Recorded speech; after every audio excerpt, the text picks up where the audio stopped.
Hey everyone, welcome back to the Lookout. If you're just joining us for the first time, this is the Lookout channel. We cover wildfire news, prescribed fire, forestry, water, other topics of interest to me, Zeke Lunder. I'm a geographer. Geographers use the tools of maps and social science to understand how people relate to the world around them and how the location of something affects everything else. Geography major. Anyway, there's plenty of jokes about geography. You know what geologists say about geographers? They say it's common sense and colored pencils. So we don't have a lot to report on the fire, so we're going to talk about something else. Last night, I posted a video last night. It said, the fire's out and now the hard part. And then the internet today has been correcting me, saying, well, Watch Duty says it's only 15% contained.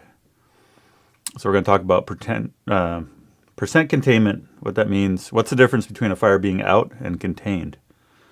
We'll talk about that a little bit. We're going to look at some videos of fires burning that are good fires.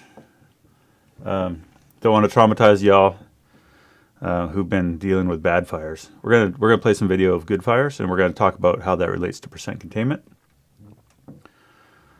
But language, that's what we're talking about. Language is important. A fire can be out and still uncontained. How does that work?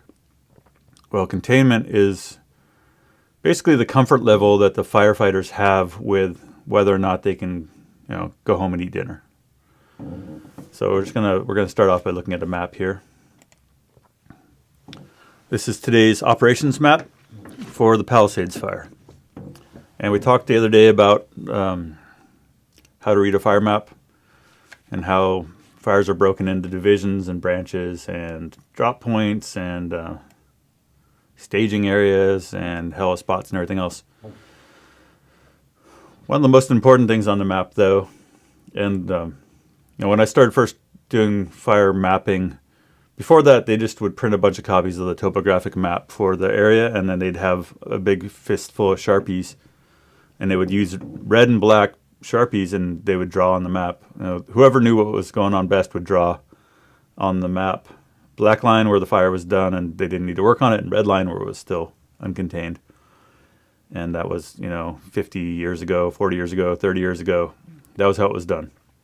There was actually a position on the fire called display processor, and that person, their job was to just basically trace whatever the person who knew what was going on had drawn on the first map. So the ops chief or someone would draw on the map, and then the display processor would sit there at a table with the red and black Sharpies, and they would draw on 40 maps or whatever. Anyway, what I think is kind of funny is that with all the technology we have and everything else, 30 years later, like, we make a map and basically all it is a topo map with red and black lines on it. And we're using computers now, and it's fancy and everything, but it's still the basic concept. So when you see that they're saying 15% containment, the way they're figuring that is they take the entire perimeter of the fire, which is maybe 50 miles or something, and then they say, hey, well, how many miles of that is black? And they're like, oh, we're like 7.5. Okay, well, so that's 15% of the fire has got black line around it. So that's what they're talking about specifically, how they figure containment. It's the percent of the fire that's got red versus black line drawn around it. So it's true. They're not comfortable. If it was 100% contained, that would mean that everyone could just go home and take a shower and eat, and they wouldn't have to have anyone out there looking at it or anything. So obviously that's not happening. It's not 100% contained. It won't be for months. But sometimes the percent containment lags behind the reality of if the fire is spreading or not. So when I say the fire's out, fire's done, it hasn't grown for 2 days now. So this is a little flip for me to say that, but basically it always takes a lot longer. So rule of thumb, if you see that a fire is 50% contained, that means the fire's out. and they're just doing their due diligence to make sure that it doesn't go anywhere. But if you see a fire is 30% out, 30% contained, just about any time, that means the fire's done moving forward. And if you see that the fire is 75% contained, it just means like the fire's really out and we want to stay here a few more days. And that's not a poke at the fire service. What they're doing needs to be done. You got to go around and put out every stump and every burning log and everything within a distance that you think that the wind could blow embers when it blows again. So, like I said, fire's pretty much done moving. Their job is to make sure it's done moving even with a 50-mile-an-hour wind. So, both things are true. When I say the fire's out and you say, but it's only 50% contained, well, we're both right. And yes, it's a little flip for me to say that. But the point of me saying the fire's out, now the hard part, that had its own kind of context, right? Anyway, I just want to talk a bit about kind of how fuels and vegetation type affects how hard it is or isn't to contain a fire. So I'm just going to pull up some video here. So this is some video of a good fire. This is this last spring, burning up around the town of Cloud. Students from and employees of CSU Chico, who work for the Ecological Reserve of Chico State, and we're burning here with Pacific Forest Trust lands around the town of Cloud to protect that community. So the timber company that manages the plant has thinned it heavily, and we're burning right up. There's homes right on the other side. And this is actually one of the most kind of comprehensive large commercial timberland burns that's been done in the last 30 years in California. So containing this, you see all these big logs out here, they're going to burn for a long time. They've got like heavy dust and like years of accumulation of,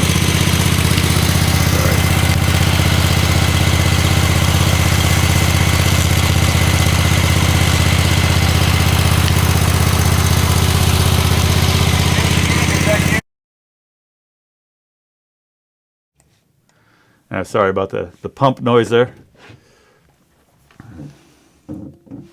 Anyway, as I was saying, this is thanks for letting me know the volume was too loud. This is Chico State students and Ecological Reserve employees helping out on a burn that was being done by the Terra Fuego Resource Foundation, which is a nonprofit that does prescribed fire in Northern California. And this is a burn on commercial timberland that's in an easement owned by the Pacific Forest Trust. So containment on a timber fire is more complex than, say, a containment on a grass fire. We've got all these downed logs. We've got like heavy loading of like years and years of pine needles and other like woody debris that it can burn for a long time. So here on a timber fire, you have to come around and you have to stir up all the downed logs and you have to spray water on there. In our case, we want this fire to burn down and reduce the fuel, so we'll just let it burn for days. If it was suppression, we'd knock this down and we'd be putting out everything that was still burning there. So the fuel type matters in like how hard it is to suppress a fire. Here's a burn. This is another good fire. This is out in Nebraska, burning with pheasants forever, and we're burning here to improve habitat for pheasants and prairie chickens and to generally rangeland health, right? So here we're using fire to create a black line off of a mowed area on a road. We're just lighting and the wind's blowing the fire away from us. We'll put down a little bit of water maybe to keep it from creeping. But you can see this fire, like this grass fire, creeps up to where we have tire tracks here and it just goes out. And the camera's on a truck. So something like this, all we have to do to mop this up is, you see all this gray smoke out here, those are all cow patties.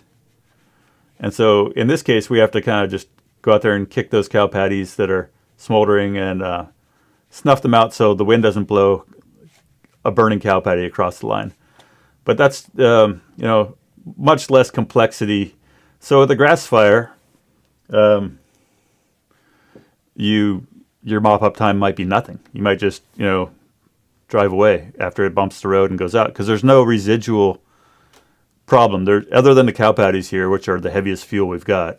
There's no residual kind of lingering heat after the grass goes out, and grass goes out almost immediately as soon as it burns. Here's another kind of burn. This is a prescribed burn just above Chico.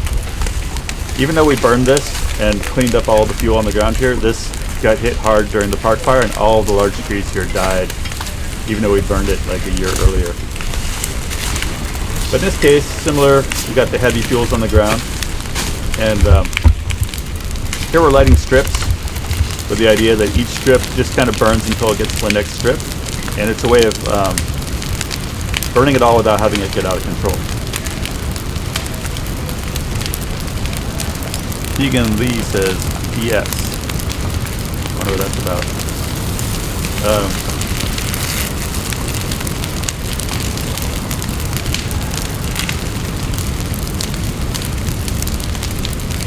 Olivia, can you grab a wind speed?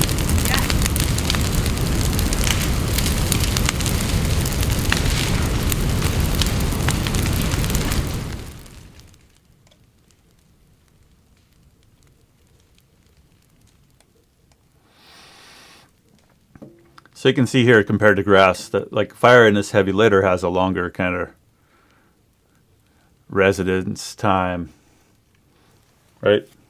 These larger twigs, they take a long time to burn down. So fires in timber, just by their nature, are like they take a longer time to contain than a fire in grass.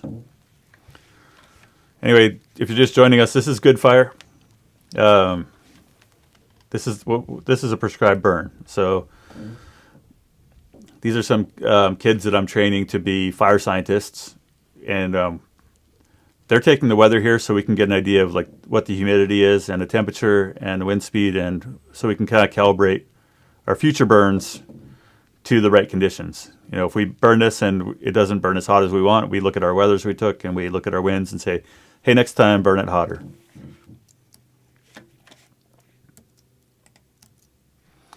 Here's another just talking about how things burn and how quickly they go out. This is a prescribed burn at the Chico Airport.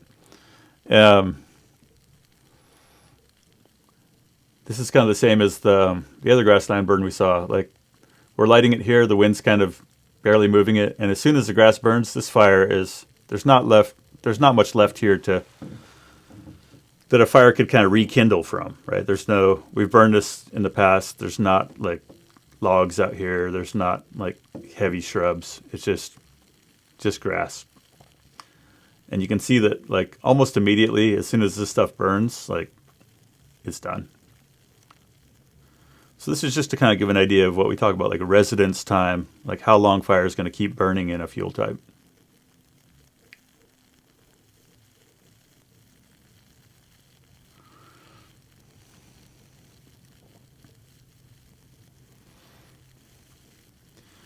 I think one thing we want to show also is just that prescribed fire can be really calm, right? We're used to thinking of fire being super aggro and everything's kind of you don't see a lot of calm fire in the media, right? You see like big flames turn into someone's house, or firefighters running from retreating down the road or something. But prescribed fire is a lot different in that you pick the conditions you're going to do it under to get a fire that's not hectic.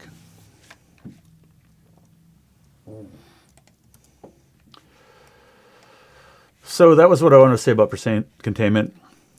Fire crews are really conservative. They want to make sure it's completely out before they leave. And right now they've got all the resources that they need to do that.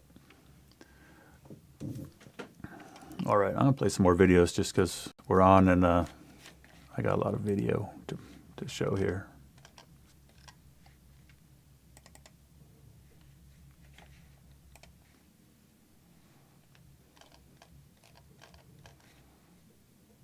It'll give me a second to work through it, though.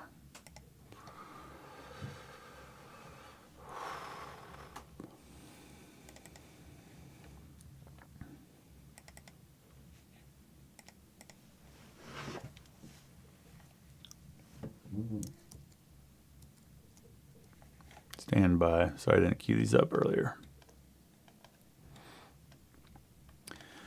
I have another video on a show while we're talking about kind of containment and fire tactics. And this one comes from our friend Michael Steinberg, who's been out in the burn. I just talked to him. He just got back from being down there and shooting amazing footage in the burn this whole time. He's really in it. And so he and I are going to collaborate. Looking forward to it this week on something about how the structures burned in this fire. He just really captured some incredible imagery. Sorry, I'm just looking for his video.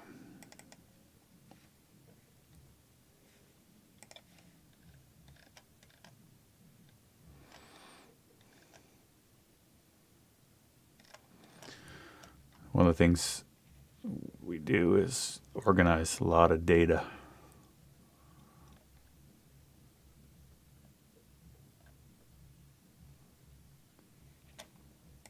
Sorry, I couldn't find that.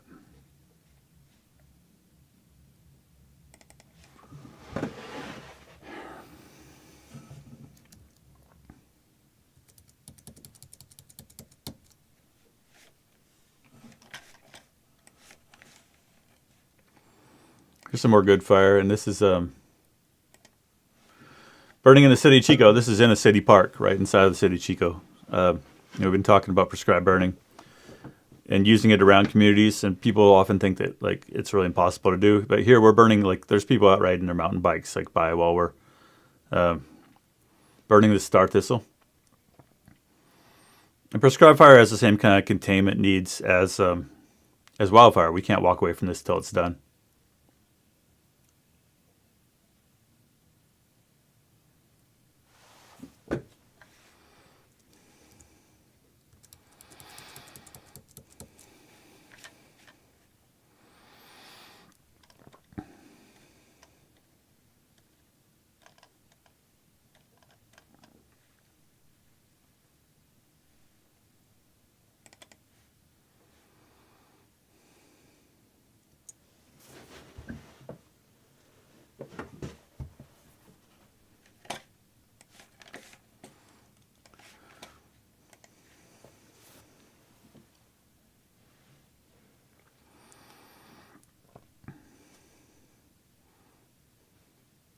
So pretty much as soon as this burns down here, like we've got containment on this side of the burn.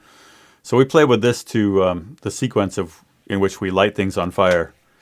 Now here, as soon as we've got this black strip all the way around and this thing's basically contained, we can light it from the other side and get the fire to really to run across.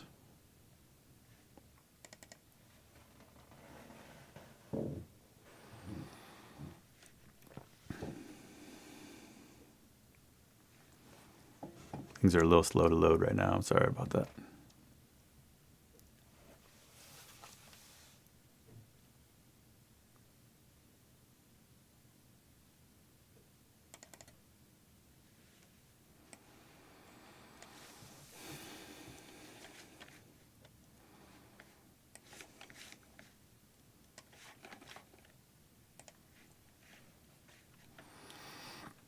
Some more prescribed fire shots, just because we're on that mode.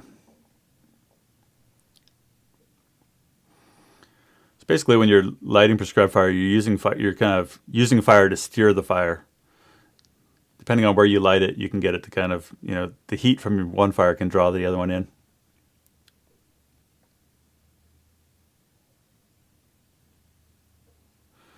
But when we're talking about firing operations, a lot of the skills that you use to fire to contain a grass fire are applicable to prescribed fire. And often on grass fires, if you don't have enough resources to go directly up to it, you'll back off to a trail like this and you'll fire it. And so, two people with torches and a fire engine with favorable winds, can fire miles of line. It says oftentimes on big fires, we'll have dozens and dozens of miles of perimeter. And so, an engine company Some of the old timers I worked with from Tehama County, they said they'd be on big fires and they would just like drive the perimeter of a grass fire with a box of kitchen matches, and just throw matches out the window like every 50 feet with favorable winds, and that could box in like a 2,000 acre grass fire. So we use fire as a containment tool often, and this is just kind of an example of doing it on prescribed burn. It's a little more controlled, but the exact same concept when we talk about firing out. A lot of portability across these skill sets. Because as soon as this corner here is fired, there's no more fuel. There's nowhere for the fire to go.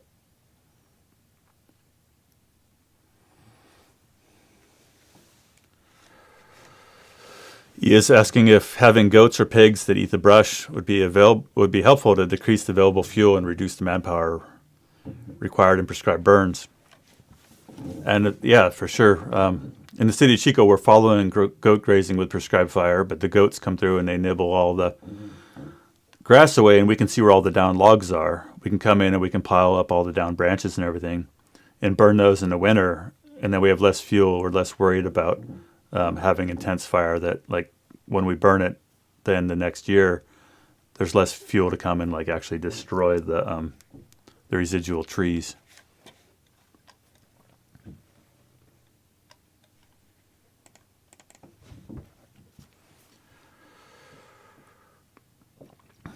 But we want to share this stuff just because right now there's so much fear and trepidation around fire, and fire is such a huge part of how we need fire on the ground in a lot of places to manage the fuels on the landscape, and it's one of the most appropriate tools. So here, since we already kind of boxed in the other side, now we can basically, this is referred to as sending it.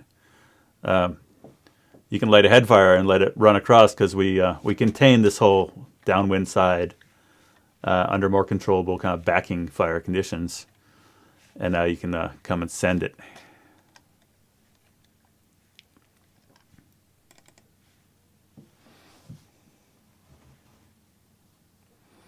Like we said, this is a public park. Like, no need to close the road. Like, we want people to see. We want people here. We want people to see the fire. There's people riding their bikes by. And that's part of this building this culture of familiarity with fire. We need to build this kind of social license to get people comfortable with using fire in public spaces for land management.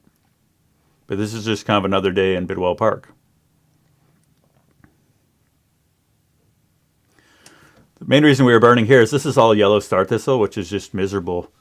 It's full of big stickers, and you can't walk through it, and your dog can't run through it. And so we burned this at the time of year that is the best time of year to kill the seeds of the yellow star thistle.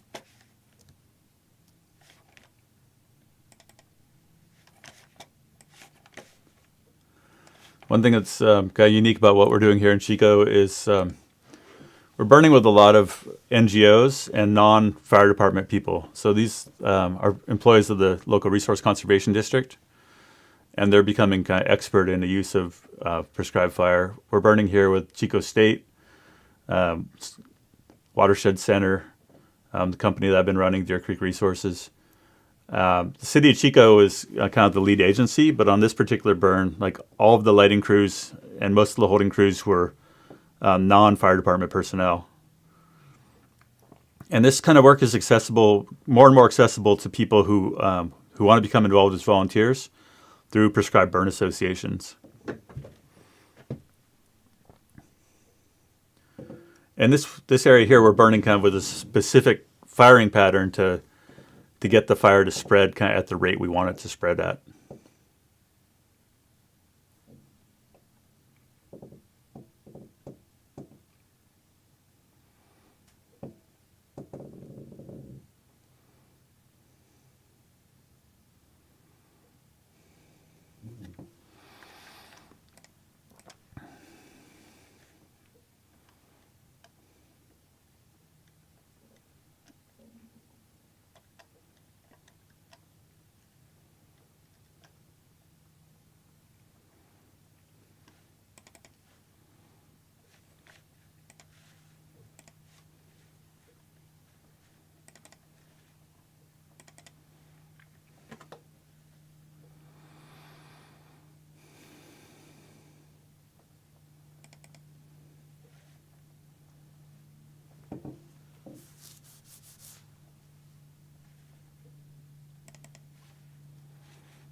So let's see, we got any comments here? Do we get soil benefits from the prescribed burn? Yeah, let's talk some more about that. This is just kind of, we keep talking a little bit about prescribed burning and show some footage just to kind of make a visual, and then we can talk a little bit about it. This is a neighborhood above Chico called Nimshu, and we did a burn up here with the Prescribed Burn Association, so volunteers and local native tribe. But this is what the fuels look like right next to where we were burning. Like, this is what Paradise Ridge looked like before the campfire. It's like these insane, like 20-foot tall manzanita, thickets of cedar. Like, this is complete nightmare. And if this burns in a wildfire tree, it'll burn to ash. It'll kill wildlife. It will kind of sterilize the soil. And so in these areas, landowners are thinning with logging and thinning with chainsaws. And then we're starting to do more and more burning to maintain these areas. But this is kind of what the area that we're going to show you burning looked like before they got into it with logging and then prescribed fire.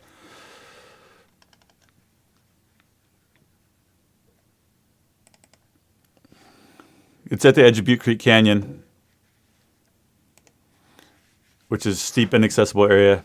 But this is after the burn's done. We're just kind of mopping up. We're containing this burn by extinguishing the heavy fuels. So when we talk about mop up, this is like firefighting. You see a lot of glory shots of big flames and everything, but like what wildland fire really is, for the most part, for the hand crews, is days and weeks of this manual labor, stomping around in ash, throwing burnt logs deeper into the burn, stirring in water, basically just grunt labor of putting out every little smoke. Now, this is an area that we burned to try to kill the small cedar, same area. This stuff burns for a long time. In our case, yes, we want it to burn down and reduce the fuels. But if this was a wildfire, we'd be putting... Sorry, wrong video.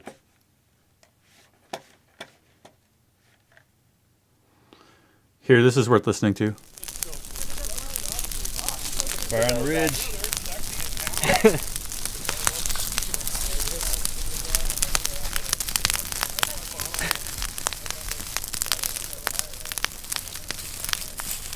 are you feeling right now? Feeling good. I got kind of emotional when it started. Yeah. Yeah, first fire on the ridge. Tell me about that. Well, I don't know, just having gone through the campfire and getting into prescribed fire, it's kind of been one of my personal goals, is to see fire get on the ridge. Here So, it is. Yeah, this is it. Yeah, and so seeing a landowner light the ground on fire was awesome. So Yeah, driving through Magalia or driving through Paris is so hard right now. I hate it. Like, all the broom and all the weeds. Yeah, no, I think about that too, and you know, it's like you need to start reintroducing fire. And you see the need for it everywhere, all these little weed patches. So this is Kyle Mason. He grew up in Paradise. His home burned down in the campfire. His family lost their home, and so did a lot of his relatives. And then he got really interested in wildfire resilience, and he started learning about prescribed fire and coming to the trainings we were putting on. So here he's talking about how he feels about this burn that we're doing here in this area, in this super thick area, is the first burn that's been done on Paradise Ridge for, with broadcast fire for a long, long time. So he's just talking about how it feels to see it happen. Being like a couple streets, like we could light that with 2 people. Yeah, well, and that's the thing is like the amount of work that it would take to just manually do that or light it on fire, and if you light it on fire, you're making it safer for the future. Yeah, and some of the stuff you could burn and be done with it in 20 minutes. Yeah. Like these little patches of weeds. Yeah. Instead of having to go out there and weed whack it or spray it with herbicide. Yeah. Yeah. So this is awesome. I feel lucky to be here today. Yeah. So. Well, it's been a path, man. Yeah, it definitely has. Yeah. I'm stoked on this. What burn is this again? Open mic. What are we using for comms? Are we Magalia RX, test fire Like what channel? I Yeah. repeat, Channel test 4. fire complete. on the... I don't know. Okay. Hey, get back. Ease her up a little bit. Get a little closer. Closer. Yeah. Frankie, radio stuck. Let's see if we can get you another radio. Copy that.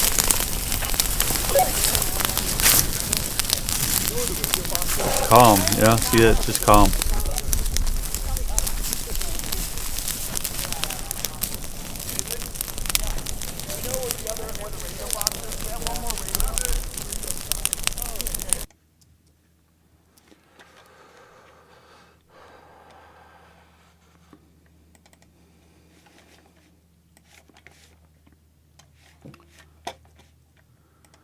So I think one thing we just want to share here is that prescribed fire can be really calm.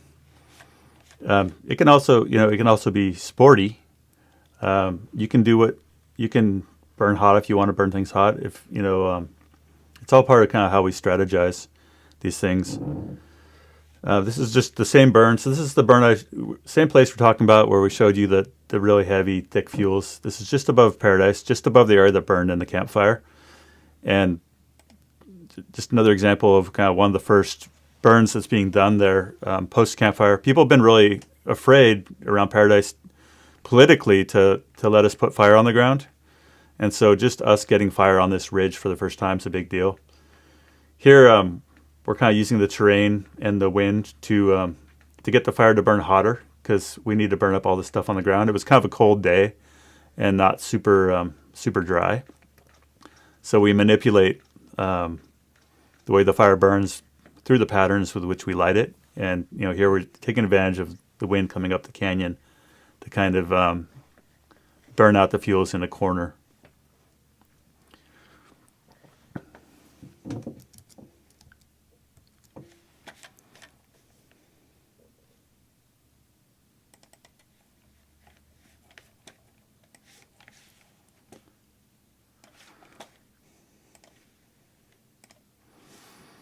Our firing crew this day, all these guys in blue hard hats are local Machupta tribal members.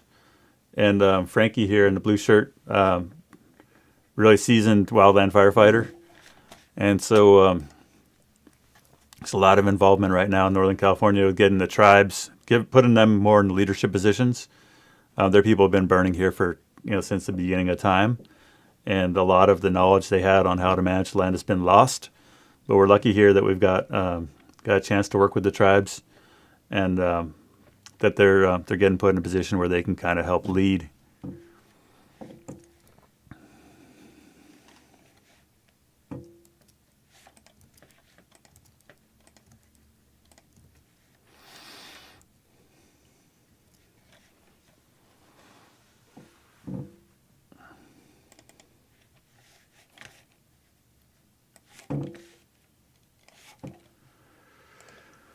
Here we're burning baby trees on purpose.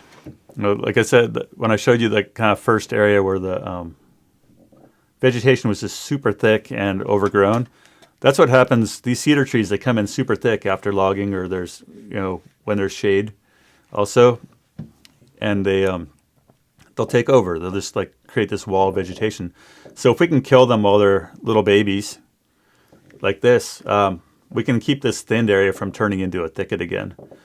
But unless we do that with fire, it's really difficult. You have to come in and like do it with an axe or a chainsaw. And so there's these windows of opportunity after thinning when trees are small that you can use a kind of controllable fire like this to kill small trees.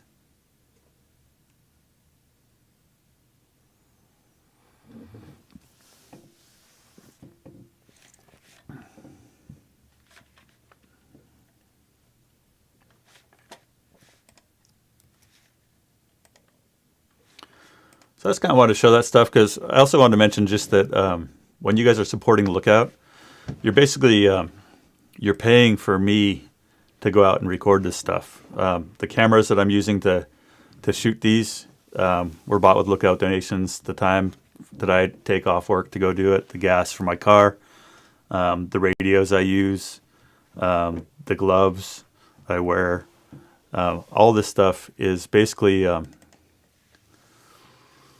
being paid for by donations. So you're helping kind of stand up this prescribed fire specific channel. It's going to show like maybe a couple more little things, and then we'll take a couple questions.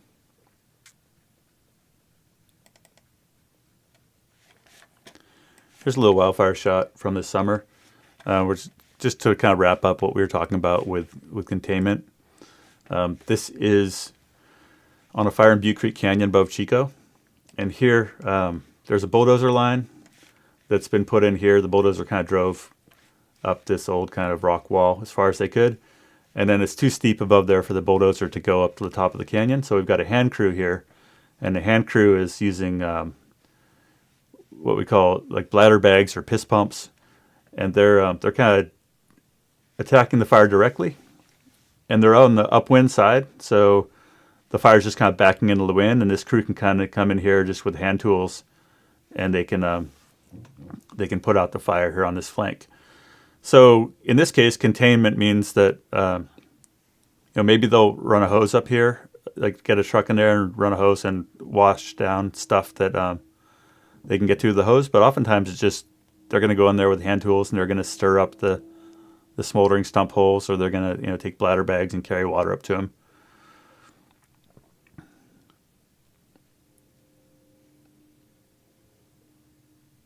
But because this is grass, it's a lot easier for them to contain. They're not having to come in with bulldozers and push big trees out of the way or anything else.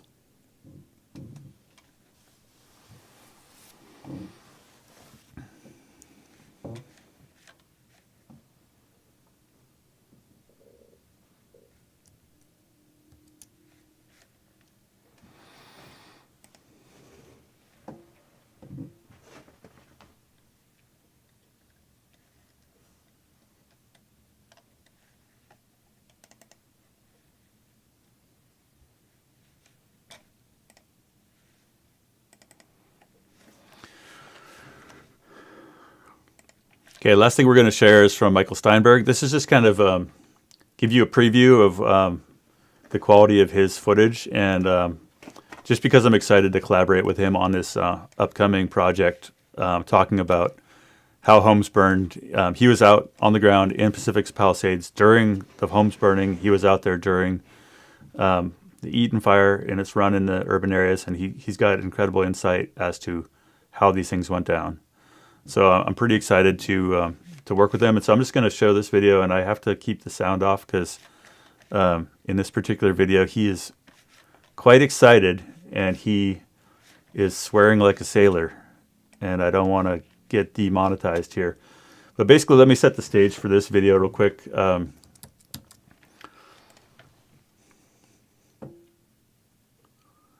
This is from our park fire coverage.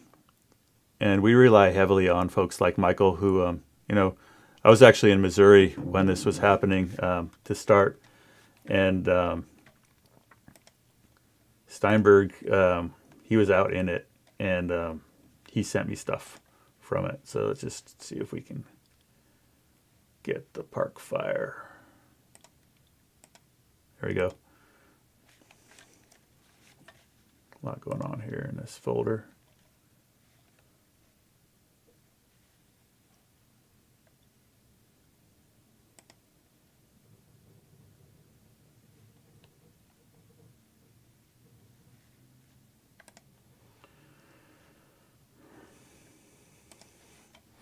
All right, so the park fire started down here in Chico, and we got way too much stuff going on in this image.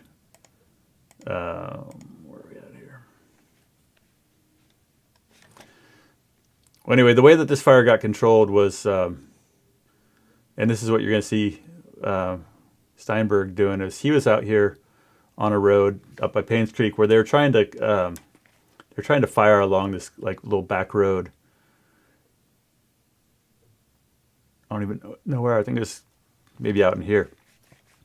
So the fire's coming, and they're trying to put fire on the ground out ahead of it, but under really critical conditions, not like prescribed burn. So they're firing the road before the fire gets there with the intention of blackening it to try to hold it as a control line. I think ultimately this particular section didn't hold, but this gives you a great kind of look at firefighting tactics and how firing can be quite desperate. So the fire's in off the road, and this is going to start getting fired, and resources are just coming in to kind of start getting that going.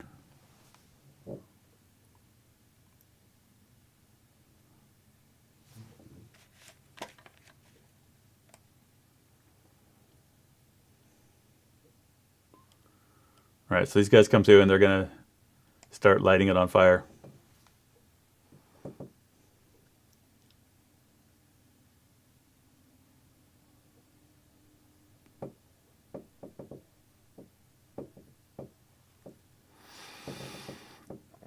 All right, so in this case, firefighters are intentionally lighting this side of the road, but you can see how heavy the fuels are here, right? Like this was a desperate measure, and it didn't work. And what I like to say about stuff like this is that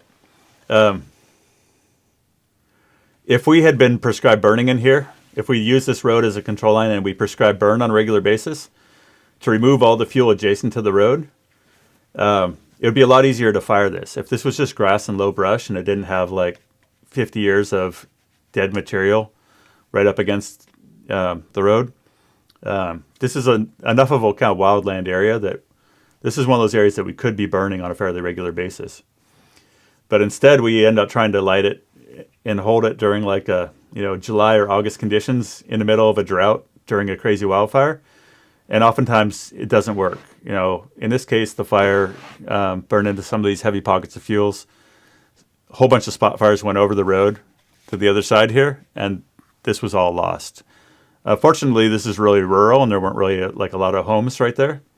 But when we talk about fuels management, oftentimes we're wanting to reduce fuels enough to create tactical opportunities for firefighters to engage in a large fire that might be coming out of a really inaccessible area. And the reason that this was kind of a tactical place to engage the fire is because this fire had been burning for miles and miles and miles through an area with no roads at all. And so this is one of the first places the firefighters can engage the fire after it being burning about 200,000 acres in an area that had no roads at all. So we know these places on the landscape have tactical value, and we'll look, when we look at fire history layers, we often see that we stop fires in the same place each time. It's like we stopped the fire when it got to this ridge. And so a lot of the fuels management we talk about, people talk about we need to manage the brush, we need to rake the forest. And it's well, we don't need to do it all, but we can be strategic about where we do it. And, somewhere like this, where it's the first road corridor for tens of thousands of remote acres, we know we're going to be engaging fires here again in the future. And so all the more reason to be proactive. We got 30 million acres of forest land in California. We can't treat it all. but there's certain very strategic areas that we should focus our efforts. And that's kind of like what our work's all about, is about understanding the geography of where fuels treatment needs to happen, where you're going to get the most bang for your buck, right? But if you think of the video we just showed where we're burning to clean up all the dead and down fuels, if we did that in a place like this under mild conditions, it wouldn't be burning like this. We'd have a high likelihood of success, and in doing that, we would reduce the fuel loads so it wouldn't burn anywhere near as intensely. But when you're fighting wildfire, and it starts to go up into the trees like this, embers just end up going over the road, and it can be like pretty much impossible for them to hold this.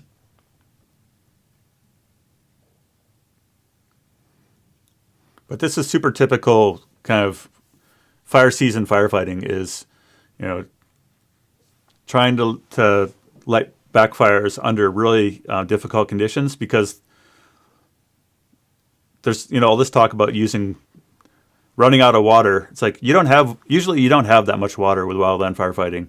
These trucks may carry 500 gallons. Some of the bigger trucks may carry 1,000, but that doesn't go very far. And oftentimes it's a drought. Here the closest water might be several miles away, if it's there at all.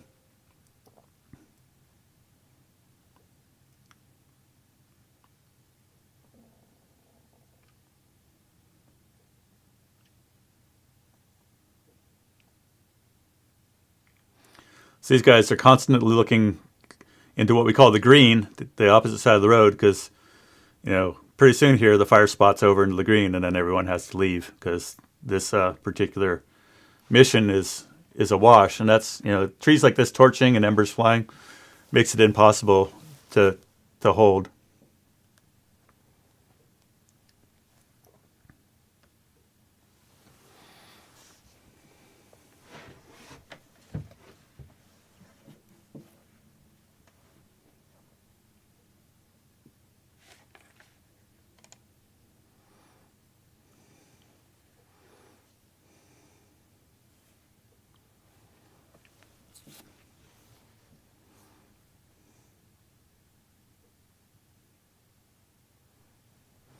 Anyway, big shout out to Steinberg. He's in it. The guy's in it, and we need folks like him to help us all understand how these things work. Understand what I think more than anything, we really need people to understand the limits of firefighting. Given the kind of outrageous fuel loading we have on these landscapes from a century of putting out all the fires. And that that's why we try not to throw too much shade on firefighting. On firefighters is, you can blame the firefighters, you can blame running out of water, but usually the real culprit is 100 years of attempting to suppress all fires and the resulting insane fuel loading that we have across huge portions of our landscapes.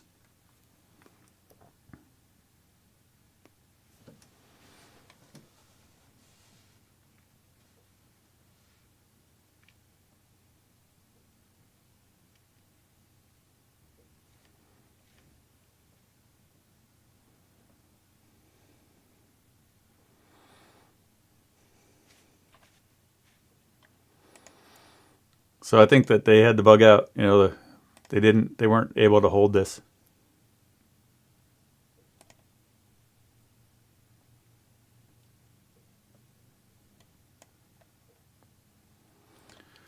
Time to go.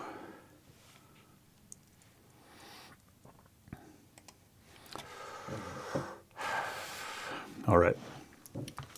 Well, I think it's time to cut it off. We'll keep doing this.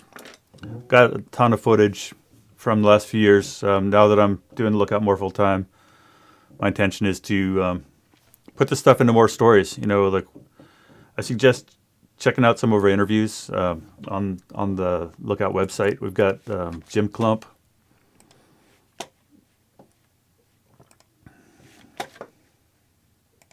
We've got a tab here,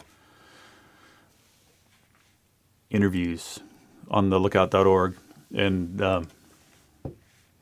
talking with Tim Chavez a couple times on here. Check out the story of Jim Clump. talk a lot about forestry. We talk about land management. We want to provide context. Got a story in here about one of my coworkers that was also part of the campfire, evacuated through the flames, and now he's doing prescribed fire with us. But we're all about kind of telling these stories about stuff you don't see on the mainstream. There's so much storytelling and so much context that we want to provide. So thanks for supporting the Lookout. We appreciate it, and definitely check out our site. Put a link in the chat, and then we'll bogey. I want to thank our members too. Don't know if you guys caught it, but we've got members mode now on the YouTube, and got to be a member to chat. We're not trying to milk everyone for their coins, but we're just tired of dealing with randos dumping BS on our feed. So that's our solution from now. We appreciate you guys becoming members, and we'll keep feeding you. We promise, feeding you the Lookout content. Thanks everyone. Catch you soon. Bye.